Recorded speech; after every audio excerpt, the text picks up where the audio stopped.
The HMS Belfast was laid down in 1936, launched in 1938 and completed and commissioned in 1939.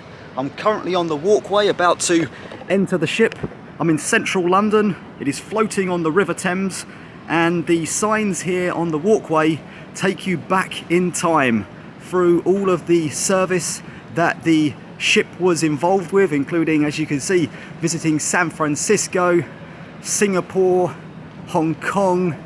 It was heavily involved with the Second World War. We'll learn about that in a little bit. You can see in the distance the Tower Bridge here in central London.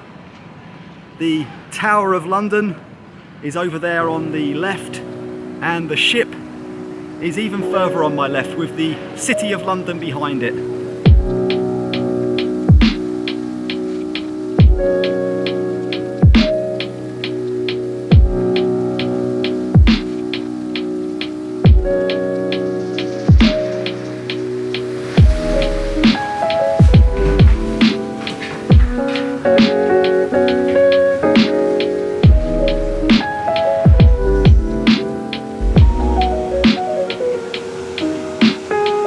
Made it now to the front of the ship, and as I walk around the various decks, I think there's 9 decks in total, we'll go a little bit deeper into the history and the missions that this ship was involved with, including missions in the Arctic, the North Cape, Normandy, heavily involved with the Second World War, and then Korea after that. The price of a ticket to come onto the ship and explore is about £24 for an adult, but that comes with an audio guide as well, so you can punch in the number when you see them on the various kiosks and listen to the information and history about whatever you're looking at. The day is a really nice one actually. Check that out, the Shard just above me there, and on the other side, I think I showed you earlier, the City of London. So I think what I'm going to do is head now into the ship itself and take a look around. Before we do go inside, let's take a look at the ship's main armament, and that would be these large turrets in front of me. Each turret has 3 6-inch guns, and there are 2 turrets facing forward and 2 facing the rear. 6 smaller secondary guns are positioned on either side of the ship. The main guns are supplied from the heavily fortified ammunitions room below deck, where shells are hoisted up by a mechanical lift when needed. Each shell weighs 112 pounds, that's 51 kilograms, and when fired by one of the 6-inch guns can hit a target 14.5 miles away, that's 23 kilometers. The 4 main turrets can fire up to 96 rounds a minute in total. That's 8 rounds a minute from each one of its 12 primary guns.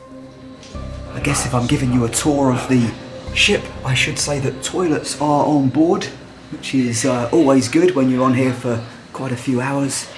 There is as well an onboard cafe.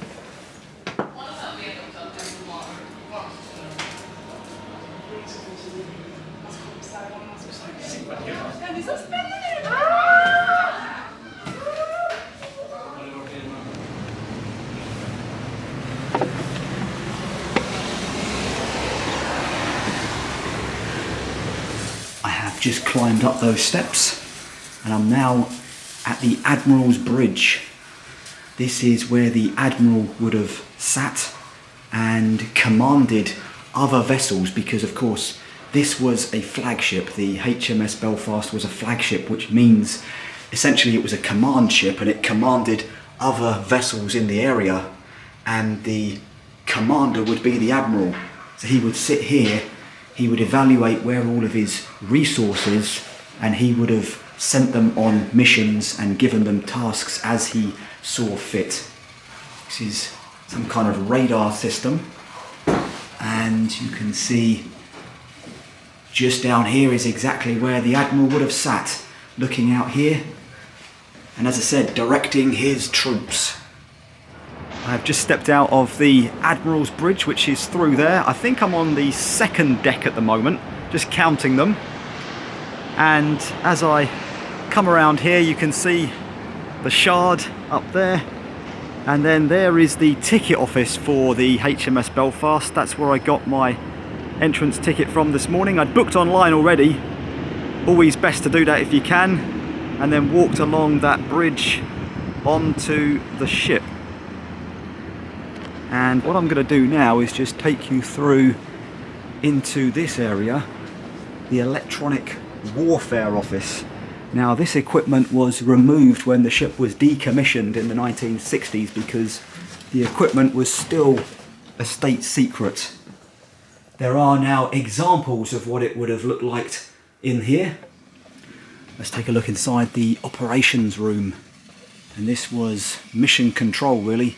This is where enemy ships and planes were detected from. This is where all the radar and sonar was controlled from as well. See a lot of electronics in here, a lot of radars as you can see just ahead there.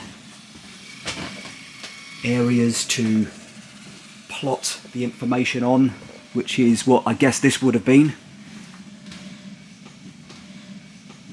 There would have been just a hive of activity in here pretty much all the time.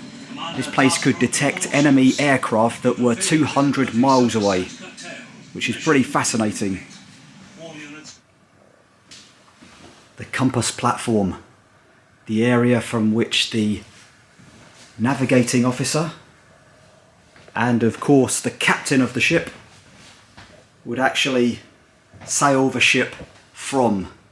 All this equipment and compasses and charts and switches and dials was all used to make sure that the ship was heading exactly where it needed to be. And you could see the view. This is, by the way, just above the Admiral's deck, so the Admiral was below. They were connected by telephone, so essentially here you had the operations for sailing this ship, and then below you had the Admiral controlling ships and vessels in the area. This is the chart house, and that's where various charts were kept to make sure that the ship could be sailed anywhere it needed to go. Right ahead at the moment is London Bridge. That's what the bridge is in the distance there. Looks like we're going below deck now towards the lower steering position. 48 steps. That is quite a few, so I better get cracking. This little room below deck is telling the story of the Normandy invasion because this ship played a massive role in the D-Day landings on the 6th of June 1944. In fact, it goes from the 5th of June, the eve of D-Day, the invasion of Europe. HMS Belfast was the leading ship of Bombardment Force E.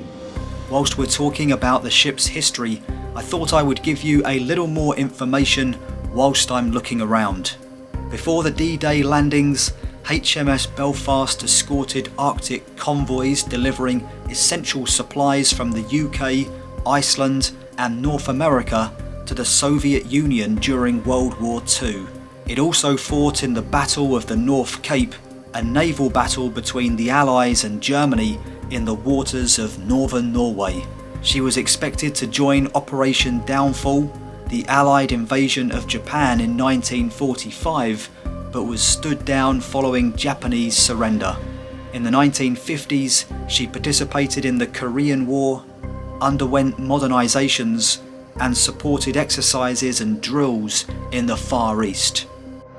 Let's go and find out how the shells and ammunition reached the turrets and guns and cannons. All of the ammunition had to be kept deep down here so that if the ship was struck, it would be less likely to explode. You didn't want all of the ammunition exploding. That was the last thing you wanted actually. So you can see we're heading down now into the depths of the ship. This would have been a fortified area, quite steep. I should have actually come down these steps the other way. Never mind, see how we get on. And you start to see the ammunition and shells here. There we go. Oh, there we go, look at that. All of them sitting here waiting to be used. This is the area near to the engine room where the ship's 5-ton anchor was dropped from and then pulled back up from as well. Looks like this is the mechanism that would have ran it, but obviously it needed sailors in here keeping it maintained and actually operating it. So we've got one very large heavy door. There's the crew's bathroom. And we've got a second very heavy door there as well. So the reason for that is that the two doors form an airlock. So changes in air pressure can be dealt with very quickly and easily. And this is the boiler equipment. Let's take a walk along the walkway. Oh, no entry here, so I can't go down there and show you anymore. But we can go back the other way, so let's do it. In fact, we can go down. How about that? Let's see if we can... I'm down in the engine room now. Just walking along a walkway. There is a floor below me, but I don't know if you can access that. But as I'm walking around, let me tell you that the ship, the size of the ship, is just over 600 feet in length. And it is powered by 4 very large engines that can propel the ship to a speed of just over 30 knots, which I think is around about 60 kilometers an hour, so it could get a move on when it needed to.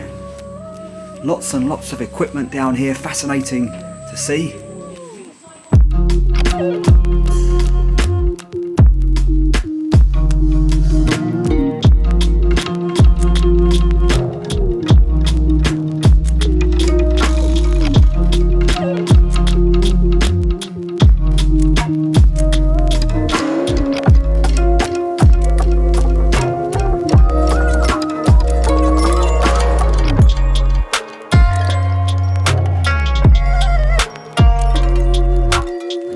Back on the ramp, and I'm about to leave the ship.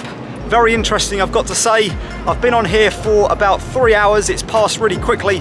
I would definitely leave 4 or 5 hours for a proper visit where you can take your time to listen to the audio guide and check out all the different signs and just walk around at your leisure. But I've got more plans later today, so I am heading off to Ventures New. But yeah, great day. Thanks for watching the video, and I'll catch you in the next one.